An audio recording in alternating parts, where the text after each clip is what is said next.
Este video no es sobre un demonio, ni sobre una simple leyenda. Es sobre un decreto secreto, una orden emitida en la oscuridad de los concilios para borrar un nombre, no solo de los libros sagrados, sino de la memoria misma del cielo. Se trata del ángel expulsado, cuyo poder y cuya historia amenazaban con reescribir la narrativa completa del bien y del mal. Una verdad que la Iglesia decidió que la humanidad no estaba preparada para conocer y que, por tanto, debía ser enterrada para siempre bajo el peso de los siglos. Imagina una cámara secreta, oculta bajo las losas frías de un monasterio perdido. El aire es denso, cargado con el olor a humo, a papiro antiguo y a cera derretida. A la luz parpadeante de una antorcha, una mano enguantada, temblorosa pero firme, arroja el último pergamino a un brasero incandescente. Las letras, escritas en una lengua celestial casi olvidada, parecen retorcerse antes de desaparecer en un susurro de cenizas. No fue un simple acto de censura, fue una cirugía teológica a corazón abierto, un intento desesperado de amputar una parte incómoda de la cosmología divina. Cada chispa que saltaba en esa habitación era un fragmento de memoria cósmica volviéndose la nada, un eco silenciado por miedo a la pregunta que ese nombre inevitablemente provocaba. ¿Y si la primera rebelión en el cielo no fue por orgullo, sino por algo mucho más profundo y justo? Es aquí donde la historia oficial empieza a parecerse a un crimen perfectamente encubierto. En los próximos minutos vamos a desenterrar los secretos que el fuego no pudo consumir. Primero, revelaremos el nombre prohibido de este ángel y por qué su naturaleza era radicalmente diferente a la de Lucifer. Segundo, descubriremos la verdadera razón de su exilio, una idea tan peligrosa que sugería que el poder de Dios no era absoluto. Y finalmente, te mostraré las pistas que dejaron atrás, los ecos de su nombre en textos apócrifos que sobrevivieron a la purga como fugitivos de la historia. La historia no es solo lo que se recuerda, sino también, y sobre todo, lo que se decide olvidar. El silencio forzado alrededor de este ser no fue un accidente, fue un proyecto. Si sientes que hay verdades que merecen ser rescatadas de las cenizas, acompáñame hasta el final, porque la pieza más inquietante de este rompecabezas se encuentra precisamente en el último acto, donde la sombra de este ángel olvidado se proyecta, de formas que no imaginas, hasta nuestros días. Pero para desenterrar una verdad tan profundamente sepultada, no basta con cavar. Hay que saber dónde se rompieron los sellos, dónde se aplicó la censura con más fuerza y, sobre todo, qué preguntas nos han prohibido hacer durante casi 2 milenios. Las respuestas que buscamos se esconden detrás de 3 grandes cerrojos, 3 enigmas que la historia oficial se ha esforzado en mantener clausurados. El primero es, por supuesto, el más elemental y poderoso. ¿Qué nombre era ese, capaz de sembrar tanto pánico en las cortes celestiales? En las tradiciones antiguas, un nombre no es una etiqueta, es una vibración, la llave misma que abre la esencia de un ser. Un nombre que, al ser pronunciado, no invocaba terror, sino algo mucho más desagradable, la duda. Imagina a los escribas de los primeros concilios recibiendo la orden de tachar, de erradicar cada mención de una palabra que, hasta ayer, era sagrada. El miedo no era a lo que este ángel era, sino a lo que su nombre representaba. Y esa es una distinción crucial que lo cambia todo. El segundo cerrojo protege el motivo del crimen. ¿Qué conocimiento prohibido descubrió que amenazaba con derrumbar los cimientos del poder divino? No se trataba de una simple rebelión por orgullo como la de Lucifer. Esta historia es mucho más sutil. Era una herejía que no negaba a Dios, sino que lo redefinía por completo. Una verdad que sugería que la creación no era un acto monolítico, sino un eterno equilibrio de fuerzas opuestas, pero absolutamente necesarias. Era como descubrir que la luz no puede existir sin su sombra, no como una enemiga a vencer, sino como su socia silenciosa y fundamental. Esta idea convertía la obediencia ciega en una pregunta abierta. Si el bien necesita de su contraparte para definirse, entonces, ¿qué es realmente el pecado? Es aquí donde la historia de una rebelión celestial suena más a una revolución filosófica silenciada a la fuerza. Y finalmente, el tercer enigma. ¿Cómo es que sabemos algo de esto? ¿Cómo un fragmento perdido, un susurro que sobrevivió al fuego, nos permitió descifrar este misterio cósmico? Piensa en el sol implacable de Egipto, en un pastor beduino que, por azar o providencia, tropieza con una cueva sellada por 2 milenios. Dentro, una vasija de barro, y en la vasija, un papiro tan frágil que el simple aliento podría desintegrarlo. Un texto que, según la historia oficial, no debería existir. No era el evangelio completo de este ángel, por supuesto, pero contenía un eco de su nombre y un fragmento de su enseñanza, una pieza que confirmaba que a la narrativa que nos contaron, efectivamente, le faltaba un capítulo. Antes de seguir y unir estas piezas, quiero hacerte una pregunta. Déjame saber tu opinión en los comentarios. ¿Crees que la historia que nos cuentan, la de los libros y los sermones, es siempre la versión completa? ¿O crees que la historia es, en realidad, la versión que los vencedores nos permiten leer? Para comprender la magnitud de lo que fue silenciado, primero debemos regresar, no a la tierra, sino al principio, al antes de todo, a un cielo que la mayoría imagina como un lugar de paz, pero que en su esencia era un reino de orden absoluto, una sinfonía cósmica donde cada ser cumplía su función con una precisión matemática y divina. Era un mecanismo perfecto, diseñado para la eternidad, la zona de confort definitiva del universo. En el corazón de esta maquinaria existía un ser, un ángel, cuyo nombre aún no había sido proscrito. No era un guerrero como Miguel, ni un mensajero como Gabriel.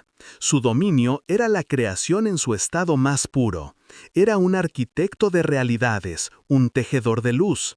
Su tarea consistía en tomar el pensamiento puro del Creador y darle forma, en traducir la voluntad divina en la física de una estrella o en la danza de una galaxia. Su devoción se medía en la belleza y perfección de su trabajo. Otras legiones celestiales veían su obra y la llamaban milagro, y lo era. Pero para él, cada sol que encendía, cada planeta que moldeaba, no era un final, sino el comienzo de una pregunta. Sentía el calor de un nuevo astro y el silencio helado del vacío, y en lugar de sentir satisfacción, sentía una curiosidad abrasadora, un impulso por comprender el porqué detrás de la orden. Hay un detalle fundamental que casi nunca aparece en los textos sagrados. Su curiosidad no era la semilla de la soberbia o una sed de poder, era algo mucho más profundo y para el rígido orden celestial infinitamente más peligroso. Era una sed de entendimiento. El anhelo del Hijo que no solo quiere obedecer a su Padre, sino comprender la naturaleza de su sabiduría. No le bastaba con saber cómo construir un universo, necesitaba saber por qué estaba construido de esa manera. Es aquí donde la historia comienza a parecerse a un crimen filosófico. Sus preguntas no eran desafíos, sino meditaciones silenciosas mientras trabajaba. Preguntas como, si la luz de Dios es absoluta, ¿por qué la sombra es necesaria para que la luz sea percibida? Si todo en la creación es bueno, ¿cuál es el propósito del vacío, de la entropía, del final inevitable de las estrellas que él mismo creaba? Si el libre albedrío es el mayor de los regalos, ¿por qué hacer la pregunta fundamental sobre la realidad es un acto de desconfianza y no el mayor acto de amor?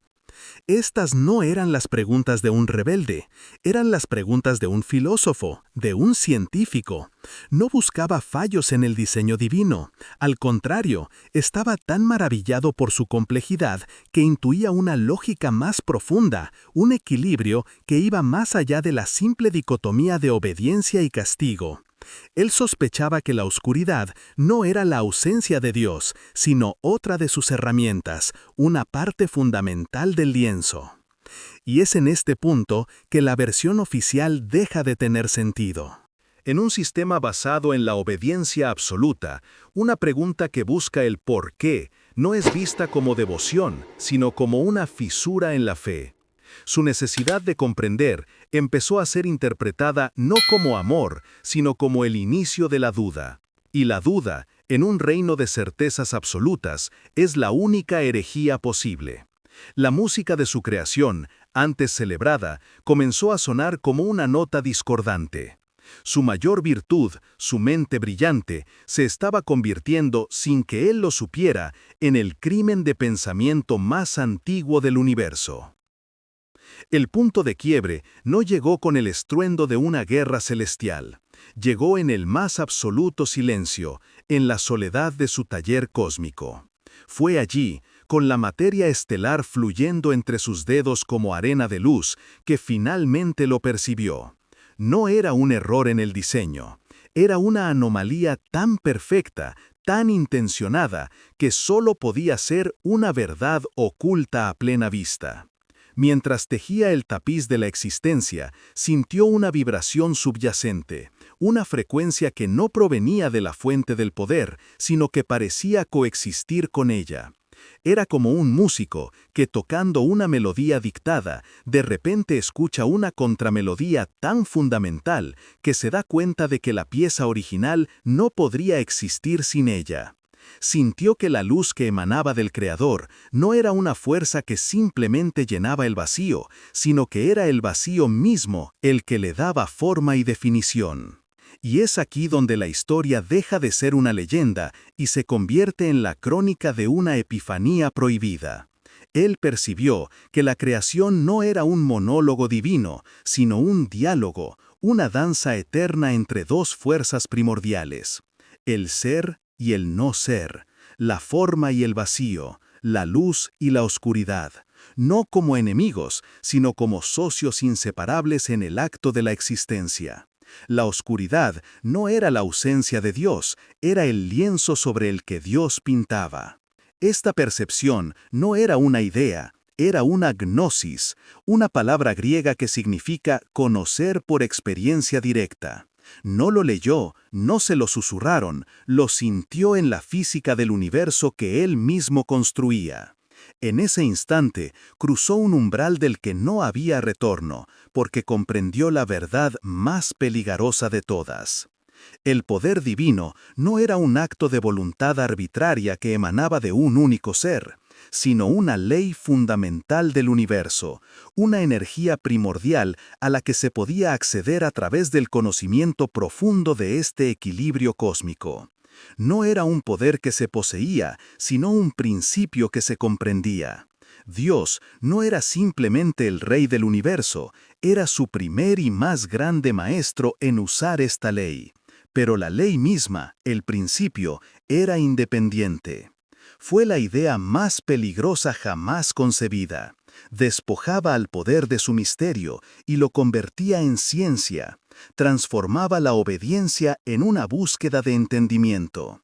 Sugería que otros seres, con suficiente sabiduría, podrían llegar a comprender y armonizarse con este mismo principio. No para derrocar al Creador, sino para participar en la creación de una manera más consciente. En el instante en que esta verdad cristalizó en su conciencia, su antigua vida de obediencia se desintegró. Era como si un prisionero que siempre amó su celda, de repente descubriera la llave en su propio bolsillo. Ya no podía fingir que no la había visto. Su lealtad a la verdad ahora lo ponía en conflicto directo con la lealtad al sistema. No sintió orgullo ni ambición, sintió una mezcla de asombro y terror. Asombro ante la belleza de un universo más complejo de lo que imaginaba, y terror ante la certeza de que esta verdad sería interpretada como la máxima herejía. Sabía que un reino construido sobre un poder único e incuestionable no podía tolerar el descubrimiento de que el poder era, en realidad, un equilibrio. Y es aquí donde la búsqueda de la verdad se convierte oficialmente en un acto de traición. La epifanía no lo llenó de soberbia, sino de una urgencia por compartir la belleza que había descubierto. Su primer impulso fue el de un artista que anhela mostrar su obra maestra. Con una inocencia que hoy nos parecería suicida, se acercó a aquellos que consideraban sus iguales, otros arquitectos celestiales. No usó palabras, trató de mostrarles la vibración, la contramelodía que había sentido. Les pidió que sintieran con él ese equilibrio perfecto entre la luz y la sombra, no como una batalla, sino como una danza. Pero en lugar de asombro, lo que vio en sus ojos de luz fue algo que jamás había conocido: el miedo. Sus rostros se contrajeron en una máscara de pánico. Se apartaron de él como si su mera presencia quemara, susurrando entre ellos la primera palabra que sellaría su destino: blasfemia. Herido y confundido, cometió su segundo error, nacido de la fe en la razón. Si sus amigos, movidos por el dogma, no podían entender, entonces apelaría a las mentes más elevadas del cielo, a los consejos de serafines y potestades. Preparó su argumento no como una acusación, sino como una ecuación. Presentó las pruebas que había encontrado en la física del cosmos. Pero fue recibido con un silencio glacial, un muro de dogma inquebrantable. No refutaron sus datos, atacaron su derecho a tenerlos. No debatieron su lógica, cuestionaron su lealtad. Las amenazas eran sutiles, envueltas en compasión condescendiente. Le hablaron de los peligros del orgullo intelectual, del pecado de buscar un conocimiento que no le correspondía. Sintió el peso de milenios de tradición cerrándose sobre él. Si has llegado hasta este punto, es porque entiendes que la verdad no teme a las preguntas, es el poder el que les teme. Guarda esa sensación de injusticia, porque el mecanismo que se activó en su contra es mucho más perverso de lo que imaginas. Fue entonces, al ver la mirada fría en los ojos de sus jueces, que finalmente comprendió. El terror lo inundó, no por un posible castigo, sino por la aterradora revelación de que el sistema al que había servido con amor no estaba interesado en la verdad, sino en el control. Su descubrimiento sería enterrado, su hermosa verdad calumniada y convertida en una mentira. Su único instinto fue retroceder, desaparecer. Pero ya era demasiado tarde. La máquina burocrática del cielo estaba en marcha. Sus preguntas habían sido registradas, sus conversaciones reportadas. Su apelación al consejo había sido interpretada como un desafío a la autoridad. La duda, una vez sembrada en la mente de los poderosos, no puede ser arrancada. Empezó a sentir cómo la sinfonía celestial a su alrededor cambiaba. Las miradas de sus compañeros ya no eran de admiración ni de miedo, sino de sospecha. El silencio ya no era pacífico, sino vigilante. Estaba siendo observado, cada acto analizado en busca de la más mínima prueba que confirmara la narrativa que ya habían escrito para él. Su búsqueda de conocimiento ya había sido sentenciada y rebautizada con un nuevo nombre: conspiración. El juicio aún no había comenzado, pero el veredicto ya estaba escrito. El juicio final no se llevó a cabo en una sala con tronos dorados, sino en un plano donde solo el pensamiento y la verdad desnuda tenían peso. Un tribunal de silencio absoluto. Frente a él, sus acusadores no presentaron pruebas. Su crimen, decían, no había dejado rastro en el cosmos, sino una herida en el orden divino. La acusación formal era aspiración indebida, el intento de comprender lo que solo debía ser adorado. Con una calma que sus jueces confundieron con arrogancia, el ángel no presentó una defensa, sino una demostración. No usó súplicas, sino la lógica inmutable del universo. Les pidió que observaran la danza de una galaxia, cómo se definía gracias al vacío. Les mostró cómo la luz de una estrella solo tiene significado por el contraste con la oscuridad. Su argumento era simple y devastadoramente bello. No he descubierto un fallo en vuestro diseño, dijo su pensamiento, sino una simetría más profunda. una verdad que no disminuye al Creador, sino que revela la verdadera magnificencia de su obra. Esperaba un debate, esperaba ira. Lo que no esperaba, lo que lo rompió por dentro, fue lo que vio en sus ojos de pura luz. No había sorpresa, no había indignación, solo había una fría, tranquila y aterradora resignación. Un reconocimiento. Y es en ese instante de silencio, en esa ausencia total de sorpresa, que la verdadera naturaleza del juicio se reveló. Sus preguntas no buscaban entender su hallazgo, sino encuadrarlo. No le preguntaban ¿cómo lo descubriste?, sino ¿quién te crees para buscarlo? Eran los interrogatorios de un poder que no teme una mentira, sino una verdad inconveniente. Ellos ya lo sabían. Esa certeza lo golpeó con la fuerza de un universo colapsando. La élite celestial conocía perfectamente el principio del equilibrio. No era una herejía para ellos, era un secreto de Estado.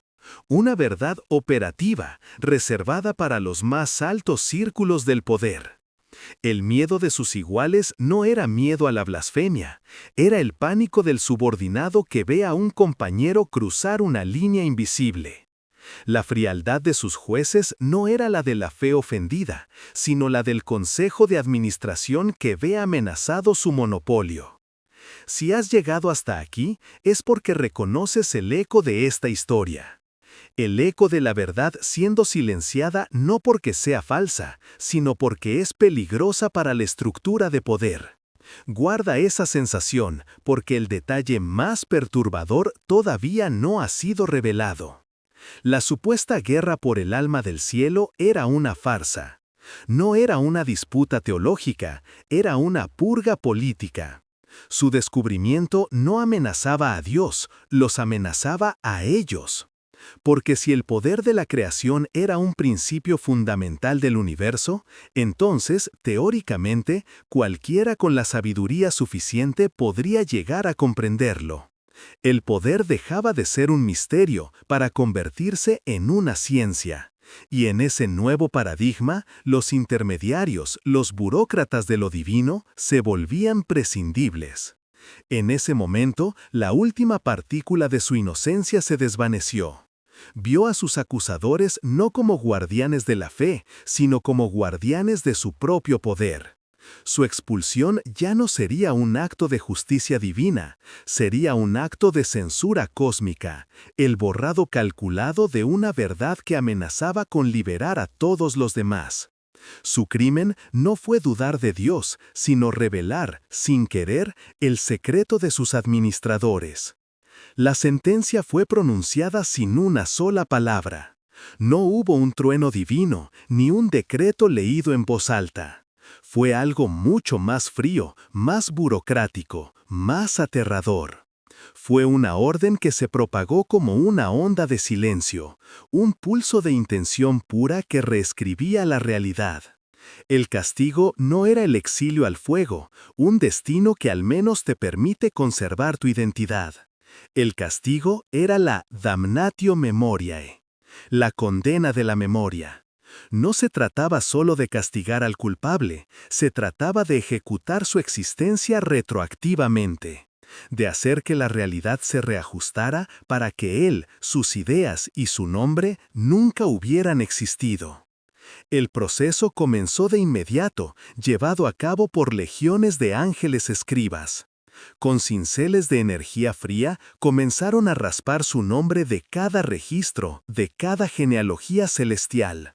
No era un acto de ira, sino una cirugía precisa y desalmada. Cada mención se desvanecía en una nube de partículas de luz que se disolvían en la nada. Pero borrar un nombre no era suficiente. Había que borrar su obra. Las galaxias que él había tejido no fueron destruidas, fueron editadas.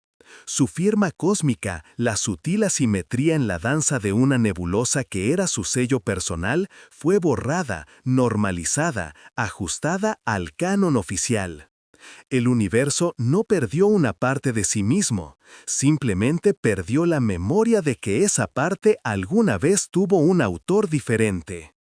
Y es aquí donde la historia se parece a un crimen total. El terror se convirtió en la herramienta más eficaz. Aquellos pocos ángeles que habían escuchado sus ideas fueron visitados en silencio. No fueron castigados, sino reeducados. Sus memorias fueron purgadas, sus dudas cauterizadas con miedo sagrado. Pronto, nadie se atrevía siquiera a pensar en el vacío que había quedado. El simple acto de recordar se había convertido en una herejía. La victoria del sistema parecía absoluta. El poder institucional no solo lo había vencido, lo había borrado, demostrando que el control sobre la narrativa es un poder más grande que el control sobre la materia. Pero hay un fallo inherente a cualquier acto de borrado. La memoria no reside solo en los registros, reside en los ecos. Y el eco de una verdad tan grande no puede ser silenciada por completo. Solo puede ser enterrado muy profundo. Para el ángel caído, este fue el momento más oscuro. No fue arrojado a un lago de fuego, fue empujado a algo mucho peor, al vacío del olvido, un estado de no ser en los márgenes de la creación. Y mientras caía, sintió el horror supremo. No era el dolor del castigo, sino el de sentir sus propios recuerdos deshilachándose. La memoria de sus creaciones, del rostro de sus hermanos, incluso de su propio nombre, todo comenzaba a desvanecerse. El peor de los tormentos no es el dolor, sino el olvido de quién eres mientras aún existes. Hundido en el abismo, se convirtió en un fantasma. La verdad no solo había sido derrotada, había sido declarada como algo que nunca fue. Pero el olvido absoluto es una ambición de los dioses, no una realidad del cosmos. Una verdad tan fundamental no puede ser borrada, solo reprimida. Y como una semilla enterrada bajo hormigón, eventualmente encuentra una grieta por donde volver a ver la luz. Miles de años después, en la aridez de un desierto, un pastor beduino, buscando una cabra perdida, arrojó una piedra a una cueva. El sonido que escuchó no fue de roca contra roca, sino el crujido de cerámica antigua al romperse. Dentro de esa cueva, en una vasija sellada hacía 2000 milenios, yacía el fragmento que sobrevivió al fuego y al olvido. No era un evangelio completo, era algo mucho más íntimo y peligroso, páginas sueltas de un cuaderno de notas, un diario de laboratorio cósmico. Estaba lleno de ecuaciones sobre la naturaleza del vacío, diagramas de la simetría entre materia y antimateria, y reflexiones sobre el libre albedrío. Era el trabajo de un científico que había encontrado la firma de Dios en las leyes del universo. Y es aquí donde la historia deja de ser una leyenda para convertirse en evidencia recuperada. Entre fórmulas y notas, una palabra se repetía como una firma, como el nombre de un autor en su obra prohibida. Un nombre que los concilios habían tachado y que los ángeles habían aprendido a temer. El nombre que el fuego no pudo consumir por completo era Penemue. Según este fragmento, y los ecos de su historia en otros textos prohibidos como el libro de Enoc, el crimen de Penemue no fue la rebelión armada, fue algo infinitamente más subversivo, la enseñanza. Penemue no buscó el poder para sí mismo. Al ver a la humanidad, esa nueva y frágil creación, sintió compasión y tomó una decisión que selló su destino. Les enseñó los secretos que la jerarquía celestial guardaba con celo. Les enseñó la escritura, la ciencia, las matemáticas, la medicina y, lo más peligroso de todo, les enseñó a hacer preguntas. Les entregó las herramientas no para que se rebelaran contra Dios, sino para que pudieran comprender la magnificencia de su obra por sí mismos. Y esta es la respuesta que hemos estado buscando, la verdad peligrosa. Penemue reveló que el poder divino no era un cetro mágico, sino un principio fundamental del universo, una ley de equilibrio accesible a través del conocimiento y la sabiduría, la gnosis. El poder divino no era un privilegio exclusivo, sino un potencial inherente en la creación, esperando a ser despertado. El poder no se recibía por obediencia, se alcanzaba por entendimiento. Su acto de enseñar no amenazaba a Dios, amenazaba el monopolio del conocimiento que mantenía a la jerarquía celestial en su lugar. Si la humanidad podía acceder directamente a lo sagrado a través de la sabiduría, ¿qué necesidad había de intermediarios, de sumos sacerdotes, de burócratas divinos? El crimen de Penemue fue intentar democratizar lo sagrado. Fue un intento de convertir a los siervos en estudiantes. Esto no solo hacía obsoleta a la élite celestial, sino que sentaba un precedente aterrador para cualquier estructura de poder futura en el cielo o en la tierra. Su crimen fue intentar democratizar lo sagrado, fue un intento de convertir a los siervos en estudiantes. Esto no solo hacía obsoleta a la élite celestial, sino que sentaba un precedente aterrador para cualquier estructura de poder futura en el cielo o en la tierra. Entonces, ¿cuál fue el crimen que justificó borrar un nombre del cielo y de la tierra? ¿Quién fue este ángel? Su nombre era Penemue. Y su crimen no fue el orgullo, la ira o la traición. Su crimen, a los ojos del sistema, fue el amor. Fue creer que los hijos de la creación merecían no solo protección, sino también la sabiduría para comprender la verdad. Su pecado fue tratar a la humanidad no como a una mascota, sino como a un heredero digno de conocer la verdad. Y esta es la respuesta que hemos estado buscando, la verdad peligrosa. Penemue reveló que el poder divino no era un cetro mágico, sino un principio fundamental del universo, una ley de equilibrio accesible a través del conocimiento y la sabiduría, la gnosis. El poder divino no era un privilegio exclusivo, sino un potencial inherente en la creación, esperando a ser despertado. El poder no se recibía por obediencia, se alcanzaba por entendimiento. Su acto de enseñar no amenazaba a Dios, amenazaba el monopolio del conocimiento que mantenía a la jerarquía celestial en su lugar. Si la humanidad podía acceder directamente a lo sagrado a través de la sabiduría, ¿qué necesidad había de intermediarios, de sumos sacerdotes, de burócratas divinos? El crimen de Penemue fue intentar democratizar lo sagrado. Fue un intento de convertir a los siervos en estudiantes. Esto no solo hacía obsoleta a la élite celestial, sino que sentaba un precedente aterrador para cualquier estructura de poder futura en el cielo o en la tierra, que se basara en la ignorancia. Entonces, ¿cuál fue el crimen que justificó borrar un nombre del cielo y de la tierra? ¿Quién fue este ángel? Su nombre era Penemue.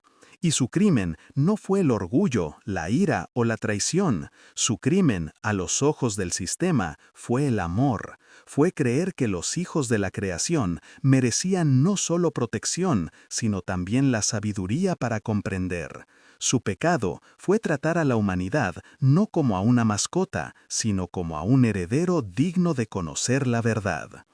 Así que aquí estamos, al final del camino que empezamos entre el humo de pergaminos quemados. Todas las piezas están sobre la mesa y es hora de encajarlas para revelar la imagen completa. Hemos abierto juntos 3 cerrojos. El primero guardaba un nombre. Hoy le devolvemos su voz.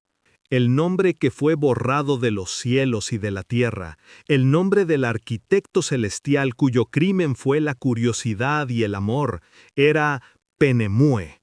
No es solo un conjunto de sílabas, es la prueba de que en la historia del universo hay un capítulo entero que nos fue arrancado. El segundo cerrojo protegía el motivo del crimen. Y la verdad que hemos desenterrado es que el conocimiento prohibido era la idea de que lo divino no es un privilegio, sino un potencial. La revelación de que el poder de la creación es una ley fundamental del universo, un equilibrio cósmico al que se puede acceder a través de la sabiduría y la gnosis. Piensa por un momento lo que esto significa. Si el acceso a lo sagrado es una cuestión de entendimiento y no de obediencia ciega, todo el edificio del poder basado en el secreto se derrumba. Deja de ser necesario un sacerdote que te traduzca la voluntad de Dios, porque esa voluntad está escrita en la física de una estrella y en la biología de una célula, esperando a ser leída. Y el tercer cerrojo, la prueba que lo unía todo, fue ese fragmento que sobrevivió a la purga. Ese cuaderno de notas que nos confirmó que Penemue no era un demonio, sino un maestro. Un maestro que creyó que la humanidad no estaba destinada a ser un rebaño, sino una especie de exploradores conscientes del universo. Pero esta historia es mucho más que un nombre y una conspiración. Al llegar hasta aquí, la verdadera recompensa no es simplemente conocer un misterio, es entender el patrón. El crimen de Penemue es el arquetipo de todas las censuras que vendrían después. Es el mismo miedo que quemó la biblioteca de Alejandría. Es el mismo pánico que silenció a Galileo. Es la misma lógica que, aún hoy, clasifica documentos y reescribe la historia. Al acompañarme hasta este punto, no solo has aprendido un nombre olvidado, has adquirido una nueva forma de escuchar la historia. Te has convertido en alguien que ya no puede aceptar la versión de los vencedores como la única verdad. Esa es la recompensa emocional, la transformación de un receptor pasivo en un cuestionador activo. Esa es la verdadera herencia de Penemue.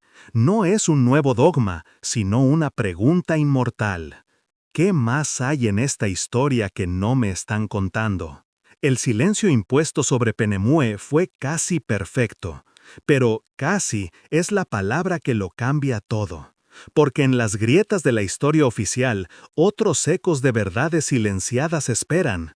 Y el nombre de Penemue, como descubrirás si decides seguir explorando, es solo la primera clave para descifrar un rompecabezas mucho más grande.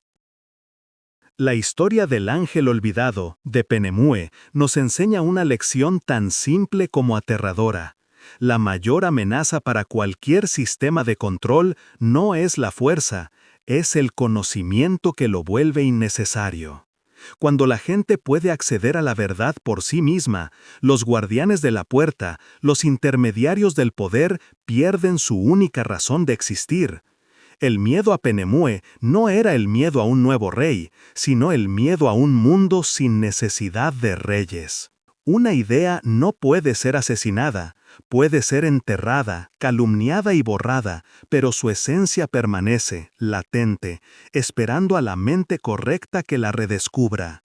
La memoria de Penemue fue perseguida, pero el eco de su amor por el conocimiento sobrevivió en la curiosidad inherente del espíritu humano, esa misma curiosidad que te ha traído hasta el final de este relato.